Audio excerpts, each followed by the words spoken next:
Welcome to the Cigar Inc podcast. I'm your host, Robert, and today I have the pleasure of introducing a friend and a genuine artist, Cyril Brizard of Brizard Company. It's nice to see you, Cyril. Nice to see you as well, Robert. Thank you for having me. Oh, you're so welcome. Now, I introduce you as an artist because while you work in the cigar business, you don't roll cigars. You smoke cigars. You don't roll cigars, but you make cigar accessories. Before I get to that story, though, I want to open with your background because you have a very interesting and rich background.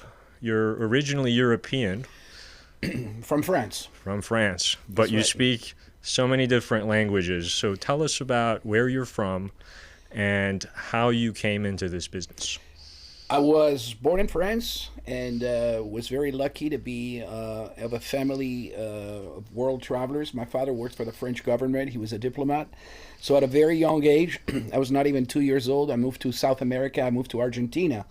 I lived there for a little over 5 years. And after Argentina, I moved back to France. I was there for about a year and a half. Then I moved to Turkey. I stayed there for 4.5 years. From Turkey, went back to France. Then I moved to Africa. Lived in Chad for a couple of years.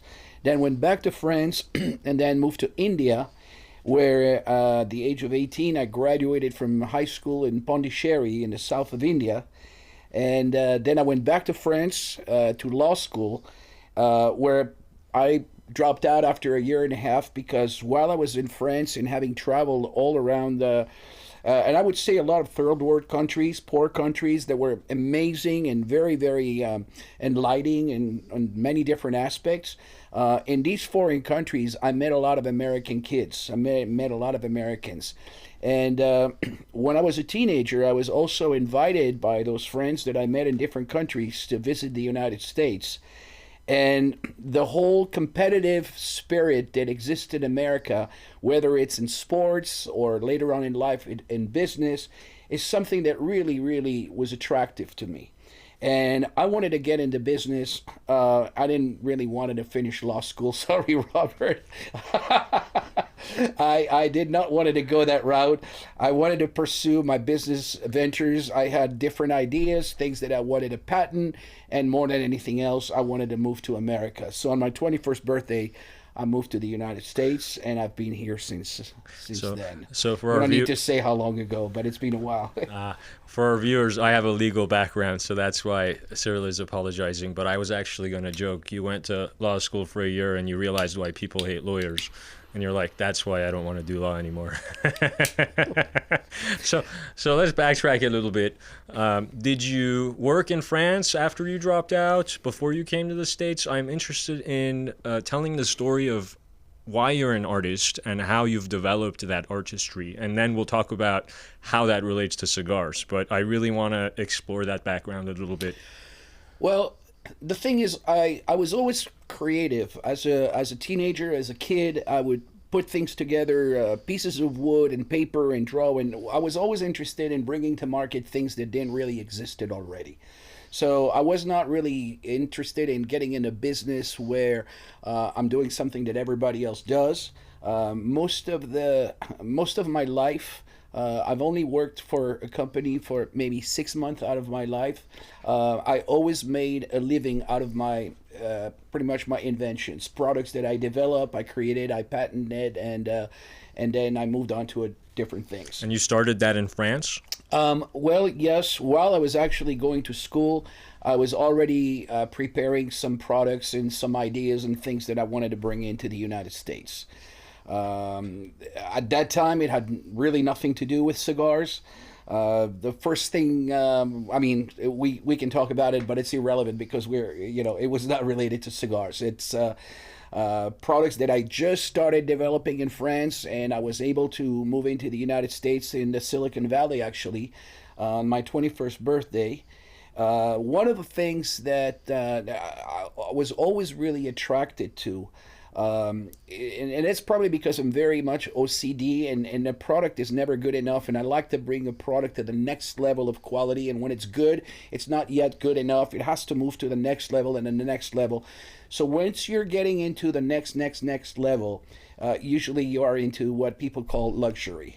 So I have pretty much most of my life being involved in developing luxurious products, and catering to a very high end clientele where I feel comfortable, doing business with.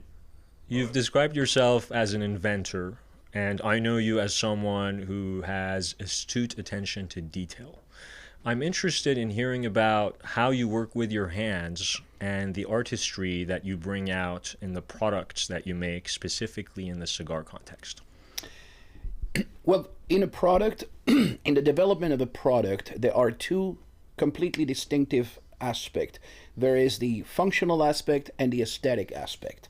And I would say that when you're trying to do a subliminal, you're trying to do an ultimately the best product there is in a category, both of them are important.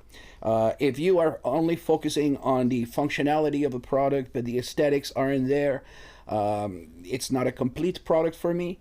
If you're only focusing on the aesthetics of the product, but you don't have a grasp on the functionality, and it's not as practical or efficient at doing what it's supposed to do, then it's not as exciting as well. So I would say that I usually start with a functionality, with having something that has a very unique characteristic that either would allow you to get a better cut on a cigar, or a better way of preserving the cigar, or whether it's in a cigar case or in a humidor.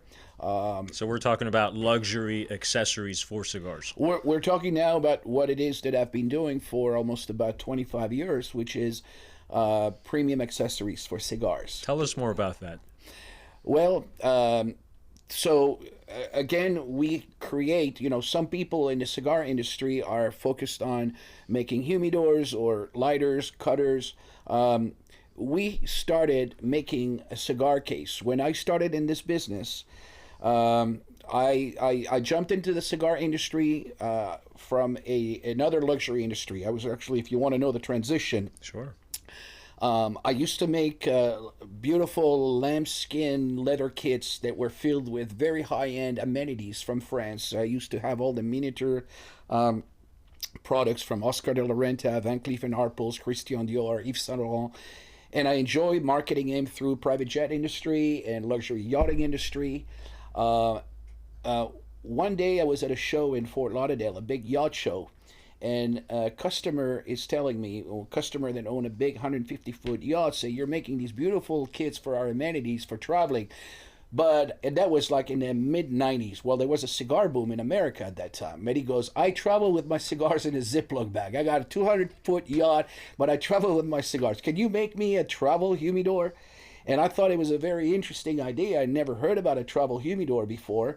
I already loved smoking cigars occasionally at the time, but I was distributing products for people's amenities. And so when he said the word, just the word, travel humidor, I came back home and I thought, I got to put something together, how we're going to do this. So this is where I went to a metal supply shop I wanted something cylindrical. I don't know why, something you can carry with you, something where you can put 12 to 15 cigars. And I started putting together, well, I was doing very well with my other business, but I started putting together a cylinder. I carved it somehow around. I put some leather around. Then I put a wood cap that I had varnished, and I laminated with cedar inside.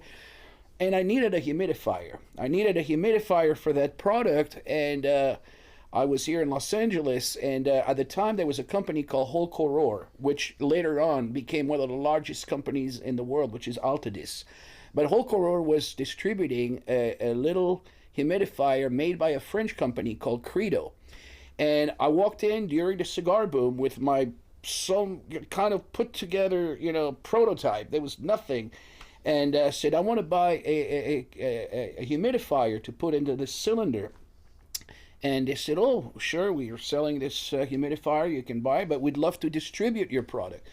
And I said, "Oh, okay, that's great. I was not even thinking about that." But and so they asked me, "How many do we need to buy?" I come up with a number out of my hat, and I said 1,000 pieces. And how much? And it says $87.50. because I came up with a number for the retail price. And I walked out after a 40-minute meeting with an order for almost $90,000 on this product. So I thought, well, this is a great industry. This is fun, you know. And so a week later, I thought, well, this is a great travel humidor because you're carrying it with you. But if I get a little bit of a larger diameter, I can make a desk humidor. Now it's not for travel. So all I need to do is increase the size for an inch and create a little desk humidor. Just something you would have on your desk, not your big humidor, you know, that you open and so on. So a week later, I go back and I say, hey, by the way, what do you think about this model here? It's just a little wider, but you put it on your desk. They said, oh, we like that too. How many do we need to buy? I said, well, you don't need to buy 1,000 because you already bought 1,000. Maybe I'll do 200 of this one. And I'm getting an order. So now I'm walking out and I'm doing the happy dance on the street because I've got over $100,000 in order in an industry where I knew absolutely nothing. And the interesting thing is I started going to the bench and started going to metal shops and leather shops and wood shops and start putting it all together. And eventually, about a month down the road, I'm barely starting to deliver some products to the people. They called me up and I bought all the humidifiers and they said, well, there's some good news and some bad news for you. I said, okay, what's the good, what's the bad? Well, the good news is our company just got bought for $7.5 million, and the reason why is they own the name Romeo and Julieta, and that company had just during the cigar boom merged with a company in Spain that was called La Tabacalera de España, which merged with a French company called La Seita, which is the largest French tobacco company, and the two companies created a company called Altadis. And they were bought out. And when they were bought out, it says, what's the bad news? The bad news is we decided to discontinue every accessory because we're getting to the end of the 90s, and that was the downside of the boom. You know, you got a boom and then you got a downside. Too many retail stores, too many, they were called the Don Nobodies. You know, the cigars nobody wants to smoke. Everybody wanted to make a cigar, put a cigar ban. They were trying to be horrible. Too many accessories on the market, and they said, you know, we were bought by this company. They want to discontinue everything. But don't worry about it. We're going to keep our word to you. We're going to discontinue and selling them through the back door. But we are going to honor our commitment to you, and we're going to pay everything that we bought from you at the full price. So don't worry about it. But there's going to be no future after that because this is it. We got bought out, and they decided to discontinue the accessory. So that was the end of the 90s. That was the end of the boom. And I entered the industry when it was going, basically, it was going up, but it was just right after that going down. And at that time, I had the chance to meet a few retail tobacconists that the distributor called Hulk Aurore had introduced me to. And I met some of the most wonderful people I'd ever met in my life. You know, when people portray the people of the tobacco industry, you very often see this nasty people that are all profit driven. There's big companies that are selling cigarettes. Well, the cigar industry is completely different from the cigarette industry. It is mostly people that are coming from all walks of life. You have people that come, you know, that are doctors, lawyers, firemen, retired. Their families. Family They're businesses. cigar families. And people-oriented, people who love to talk with, you know, friendship, develop bonds around smoking a cigar. And I said, well, I'm sad that this venture is stopping right here because I was planning to have a distributor that was going to make it big.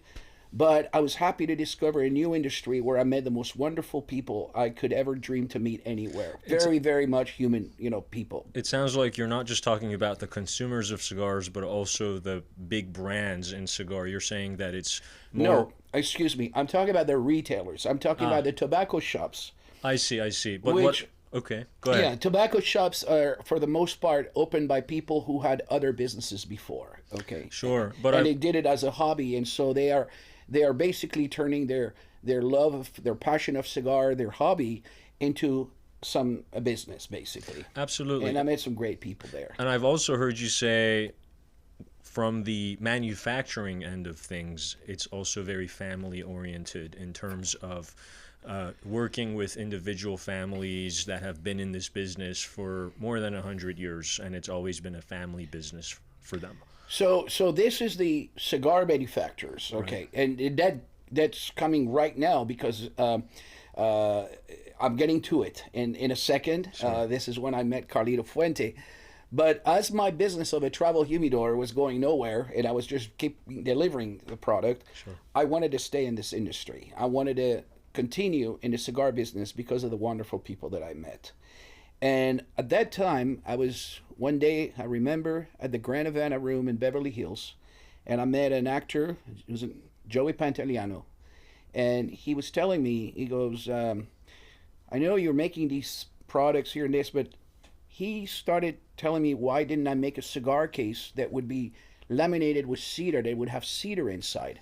Now, this guy played Cypher in The Matrix, if I'm not mistaken. That's who Joey is. He's been in many movies, just for our audience to know. So this is kind of a very interesting segue. Please continue. I'm sorry. So he was helping me at the beginning. I met with him, not over a course of a long time, but he was the first person that actually I met in a cigar lounge that I discussed a new product, and I made a cigar case that was, at the time, there was some brands that were made in Spain, and all the cigar cases were always made 100% of leather. Now, leather has the drawback of drawing moisture from your cigars, and all these beautiful leather cases that were made in Spain, Italy, and elsewhere all had this one thing in common. They were all flimsy. You could actually crush your cigars. They were not airtight. The humidity would go out really quickly, and they would not really protect the cigars. So, And what did the man from The Matrix tell you? well, he was just the inspiration, and from there, I started making a case that was laminated. It was leather, and we applied cedar, and we actually put a sealant, something to seal all the moisture between the cedar and the leather. At the time, I used to put polyurethane in order to isolate all the humidity and preventing it from migrating into the leather. And the concept of my cigar cases, which are still the same today, with a little bit of a progression over the time, we were the first one to design leather cases, and I had experience. I already had a leather shop in Los Angeles that was making my leather kits for their luxury boats. So, and the yachts and the planes that we were selling our luxury travel kits. So I had the facility, and I created a product. It was maybe 99, 98, 99. It was the first cigar case. And at a trade show, I met, it was probably my second trade show in the cigar industry, I met Carlito Fuente.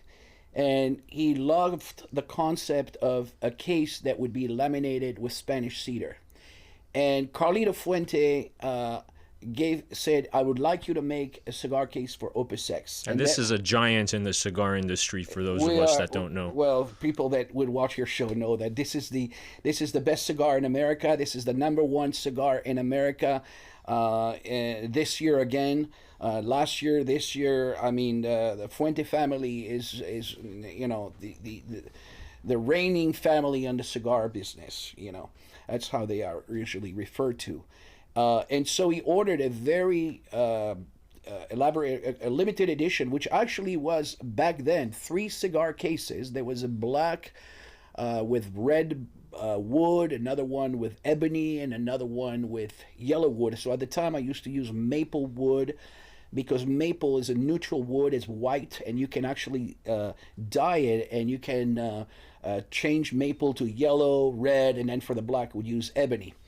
But at this time, the Opus X case was a great success. Everybody wanted to buy it. I decided to manufacture 300 cigar cases besides the Opus X cases, more simple, more affordable. And I put them in the back of my car. And I decided to not put all my eggs in one basket as I did when I signed up with a distributor. I decided to go meet these wonderful tobacconists across America.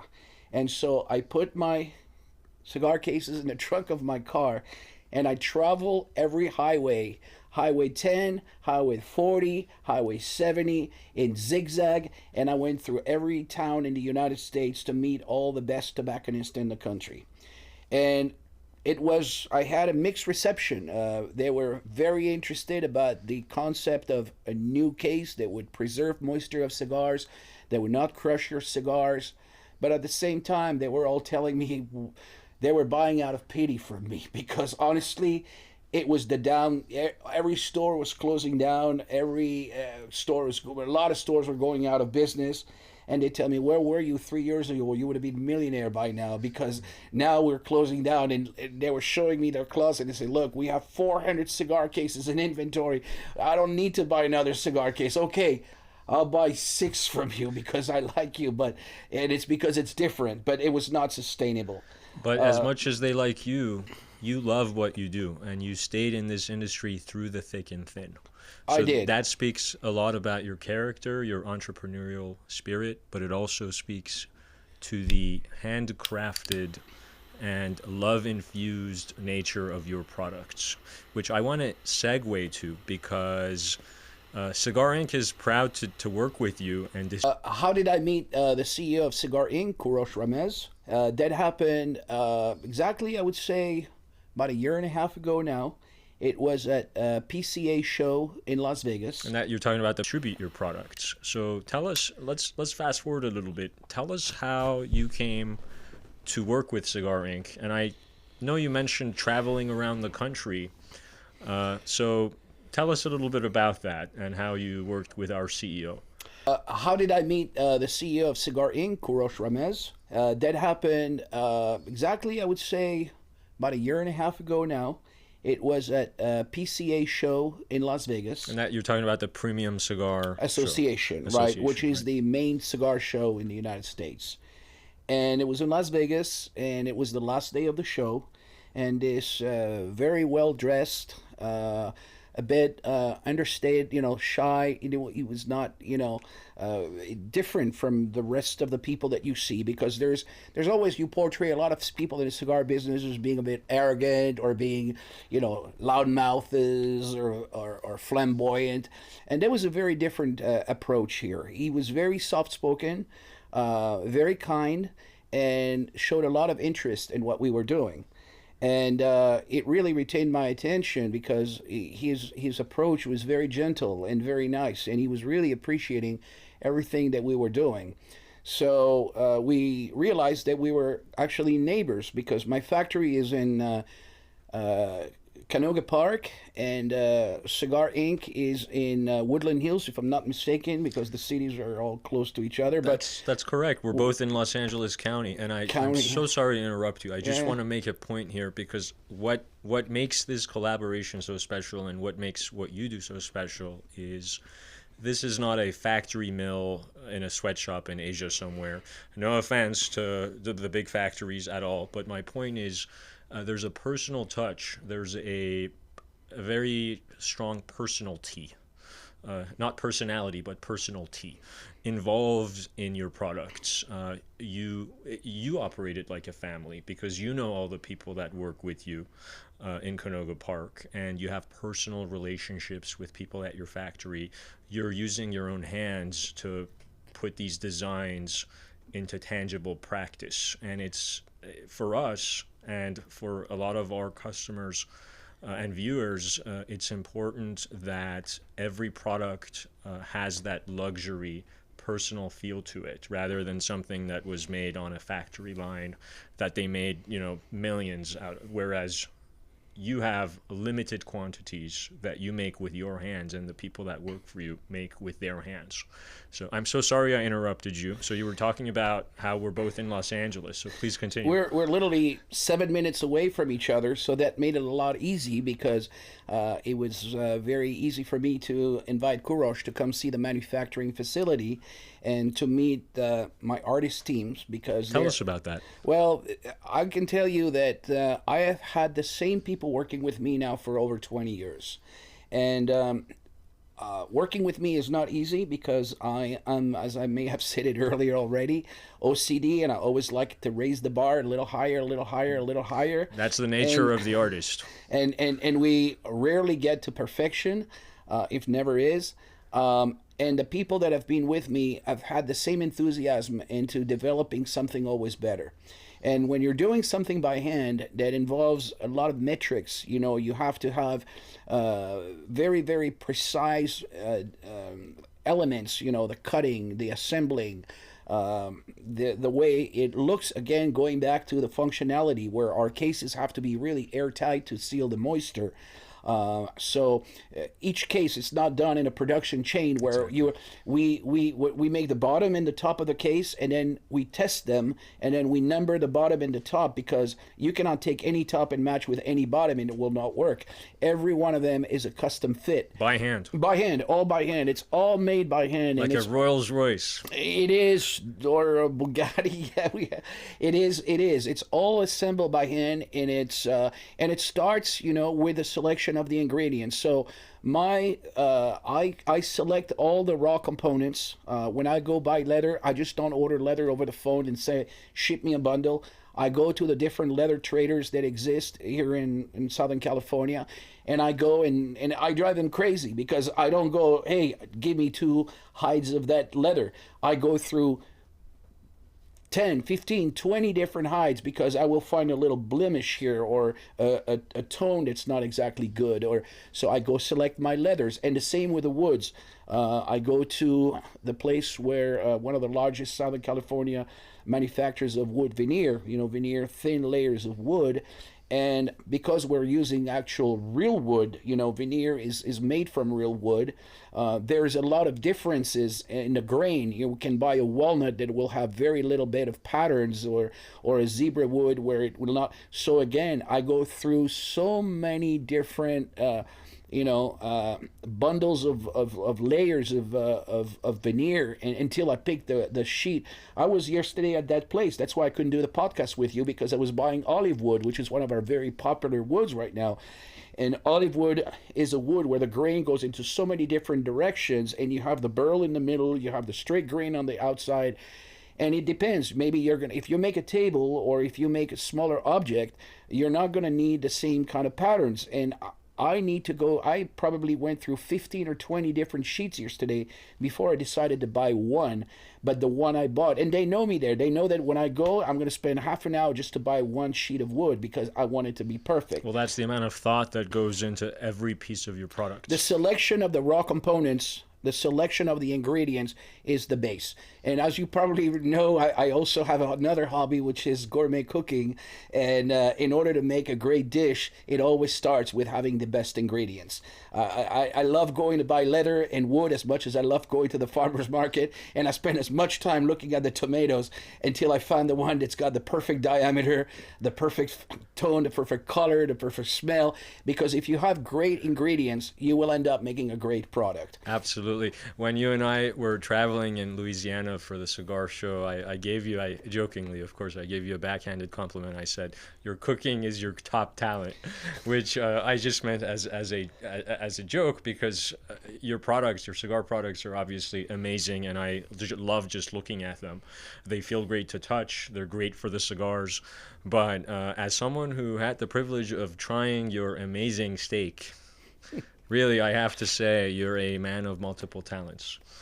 Well, thank you very much. I just put my heart to it, It's a passion. I don't go to work. I go to the playground. When I wake up in the morning and I go to my factory, before I go to my office, I usually like to spend before I even walk into my office, I will spend 20 minutes at each production table to look at the ingredients that we're working with, to look at what we're doing today, and see how did we glue this piece, how did this get assembled, what's the thickness of the leather we're using on this.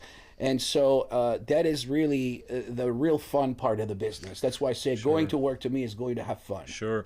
Your positive approach and your personable nature and your talent and passion for the parts and for the products have come together nicely, because I know that you've continued to collaborate with well-respected giants like Fuente. So I wanted to segue into how your latest collaboration with Fuente has played out, and the role that Cigar Inc. has had in it. And I want to hear from your own words kind of how you've collaborated with Cigar Inc. to create the latest products and what they are. Well, first of all, I enjoy doing collaborations on a punctual basis because I don't want to be the manufacturer of every cigar brand out there. So I really like that the chance that the chance that I had to work with the absolute best companies in the cigar industry. Over the last 20 years, I've done limited editions for Padron cigars twice, J.C. Newman cigars 3 times. I've done things for Tatuaje, my friend Pete Johnson, from who I developed some limited editions as well. Of course, in the 2018, 2019, I did the limited editions for St. Dupont on the category that is called the Haute Création. You know, St. Dupont has a mass market line, which is their torch lighters. Then they have their regular line 2 lighters. And then they have what they call Haute Création, which is high creation in French, which is really all limited edition, very high-end products. And I did a collection for St. Dupont. And I really, really wanted Carlito. We cross path every year at the show, and he's many times said to me, "Hey, when are we going to do something again?" And I didn't want it to be anything. I just didn't. I didn't. For him, I didn't want it. It had to be commemorative. I did not want it to be just a case where I'm going to put the Opus X logo on it. It had to be something very, very, very unique. And coincidentally, about a year ago, I was at the German trade show, the Dortmund Intertabak Cigar Convention, and my distributor in Germany is the distributor of a brand that is manufactured in Italy by a company called Macarone. They're in Tuscany. Macarone is a company that has been 5 generations into the marquetry work and woodwork in Italy. They are extremely talented people, and they are making today probably the most beautiful, the most artistic, elegant humidors in the world. And one of the things that I don't do, all my products are very organic in a sense that I don't use varnishes and lacquers for my products. I've only done woods that I embellish by putting some oils and hand polishing. But when I saw the Macaroni product, I thought, wouldn't that be great to present a prototype to Carlito Fuente that would be a collaboration where I would integrate what Macaroni does at a very high level, which is marquetry and varnish, which I don't do, and combining it with a really exclusive high-end leather like ostrich leather that's very beautiful, very resistant, by the way, one of the most resistant leathers outside of elephant skin that you can use. It is also very organic, very and not environmentally,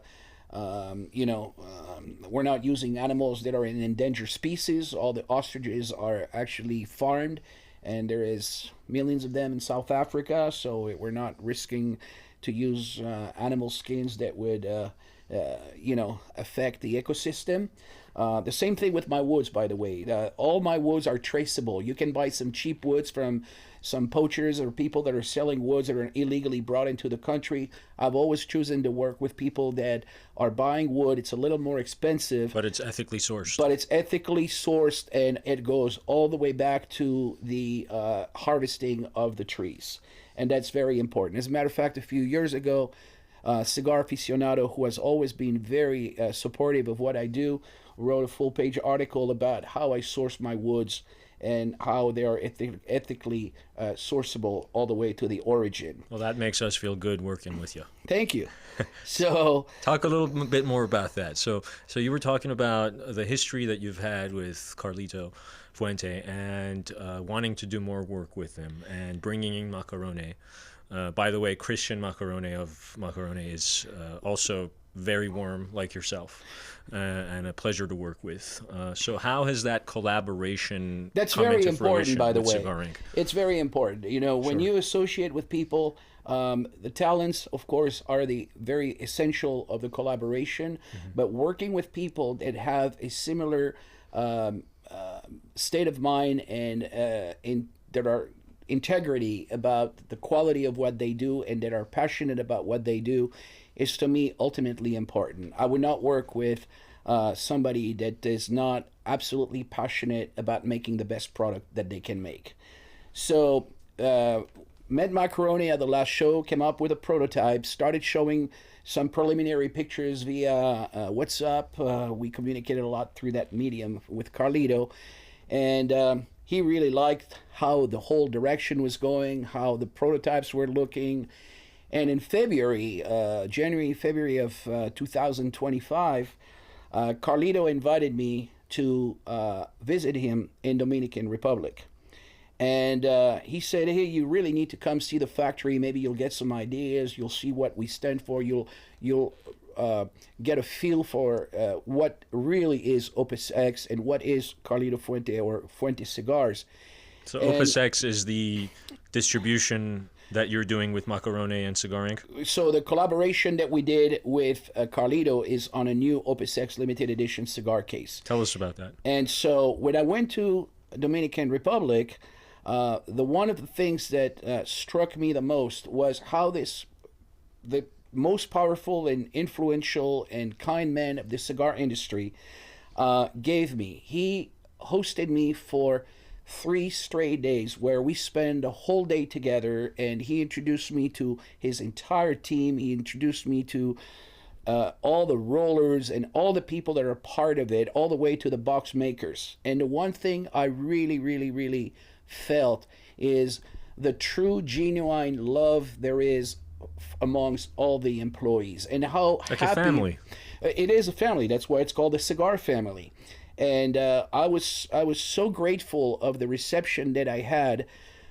So impressed with the feeling of love that is connected all the way between all the employees to get to the final result, that I thought there is a connection here, there is a chain here. And coincidentally, at the same time, Carlito Fuente's design team came up with a new logo that they were about to use for something, which is the Opus X logo that is connected with chains. And when I saw, and that was Carlito's input into many inputs, but that was his design to come up with chains around the Opus X logo. And at that time, we were still debating, the final details on the product, and we did not have a name. But when I saw those chains connecting the Opus X logo, and I felt all the love there was in his manufacturing plant, the name came out naturally, and we decided to call it Les Chaînes de l'Amour, the chains of love. In French. And in French, and I said, I submitted a bunch of different names to Carlito. He goes, that's okay. Oh, I'm not sure about that one. And the moment we said Les Chaînes de l'Amour, the chains of love, that is immediately something that he absolutely loved. And so when this project was completed, we had an ongoing relationship with Cigar Inc. And Cigar Inc. at that time had already become my distributor for the Middle East with some of my regular line. I offered Kurosh, I said, would you like to distribute this product? Do you have, I don't sell tobacco. I don't have a tobacco license. I make accessories. This product is going to have cigars. And we've already started working together on my regular line. Would you like to be the distributor of the Chaînes de l'Amour collection? And I'm saying collection because we just started with a cigar case, but as you know, we have a humidor that's going to be released in about a few weeks from now. And we also collaborated again with Esté Dupont to make an Esté Dupont collaboration between Carlito Fuente, the Opus X brand, and my brand. So this is going to be a Dupont lighter, all gold. It's going to have some inlays of marquetry in the front, which has never been done before, because Dupont excels in lacquers, metalwork, gold work. They inlay all kinds of precious stones in their lighters. But to the best of my knowledge, I don't know that Dupont has done a lot of marquetry on their lighters. So now, bringing in Macaroni to the experience here, we are creating a lighter that is going to be a combination of marquetry in the front, inlay of ostrich in the back, and it's going to come in a very, very fine ostrich leather pouch to protect the lighter. Beautiful. You've got so many products in the pipeline, and you're always busy thinking of new products to offer, new accessories to expand that luxury experience, harkening all the way back to when the man on the yacht told you, I'm on this yacht, but I've got a Ziploc bag for my cigars. That's right. And look where you've come after 2.5, almost 3 decades. So Cigar Inc. is proud to have collaborated with you for the distribution of the Chains of Love. And from what I've heard, there are more collaborations in the pipeline. So how much can you talk about that? And do you have ideas for future collaborations with Cigar Inc., with Macarone, all three of you guys together? So my collaborations in terms of the design are done with the better cigar companies in the industry. Some very big companies have been asking me for already a number of years to come up with the next one, because every time we come up with a Padron limited edition, it usually sells out at the show in 24 hours. And we released at this last show J.C. Newman, who, as you may know, is the actual distributor of all the Fuente products in the United States. J.C. Newman has released a new cigar that's around the theme of baseball. And this cigar is called Tampa 21, I believe. That's, yeah. And there was a baseball team in Tampa about 100 years ago. And we actually created a cigar case made with the leather that you have on a baseball glove. We crowned it with a wood top that's made of ash, which is the wood that was used originally on all the baseball bats. And this was our third limited edition this year with J.C. Newman. And we are now working on, and it's going to be a big thing as well for next year. You know, next year is going to be the 250th anniversary of America, you know, of the Correct. independence of the United States. So we will probably make 250 limited edition cases for J.C. Newman, and this is in the works right now. So I can give you too many details, but this is what I have on right now. And Very nice. of course, I have many other friends in the industry. I'm working on a new project for Rocky Patel for his 30th anniversary cigar. Now, what about those humidors that you and Macarone are working with for Cigar Inc.? And do you have future plans for that as well? Are you referring to the Opus X humidors? Not just Opus X, but any plans you have in the future as far as distribution plans with Cigar Inc.? Well, the plans are going as the new products are coming in. I think we have a full plate right now, but the relationship is being great since the first day I met Courage. Courage has always been very supportive of every new collection we have and expressed the desire of expanding and always bringing in new finishes and new lines, whether it's a combination of leather or wood or both combined together. And right now we are working on developing the business in the Middle East together. Very obviously, you know, as everything is going so smoothly, we will continue to develop other products that we can collaborate on a distribution level with Cigar Inc. Absolutely. Thank you so much, Cyril. So if you're interested in checking out some of those amazing products that Cyril is talking about, you can go onto our website, www.cigarinc.com. That's cigarinc.com. And look at all the nice luxury premium humidors, cases, lighters, and other very beautiful products that have received Cyril's personal touch and Macarone's personal touch. And speaking of Brizard and Macarone, Cyril, can you tell us where the viewers can also learn about your products and Macarone's products? Well, our products are primarily sold through a network of the finest tobacconists in the United States. You know, there are about 3,000 cigar shops in the United States, and we're probably only supplying about 200 of them. That's to say that we are not available in every hole in the wall that sells a cigar. We are very selective how our product is being represented. The other thing is, when I developed, one of the things about my line, Brizard Co. products. And tell us your website too. Our website is brizardandco.com. So it's easy, brizardandco.com. That's BR. BRIZARDANDCO.com. Check that out when you're checking out cigarinc.com. Yeah, you will see all the different, and of course, check our Instagram because you will see a lot of the families and the collections, I would say. Another very unique aspect about our products is that every finish has a whole collection built around it. And when I started in this business, most of the tobacco shops used to merchandise, have an area where they would sell only lighters, and another area for cases, another area for humidors. And I would assume that people that would be looking for a case would be looking for a case, so they would have all the products together. But what we did is we changed the way all the retailers are merchandising our products, because as opposed to selling our products where the cases go with a case, the lighters with a lighter, and so on, cutters with the cutters, they are usually displaying our products by collection. So you will see a case with a matching lighter and a matching cutter and a matching humidor. Again, another time when we have more time, I can talk to you about the details of why our cutters are different, why our lighters are different, why our humidors constructed in a completely different way from any other manufacturer out there. As I was talking about functionality earlier, there are some very intricate details about the way, just as an example, our humidors, we call them the airflow humidors.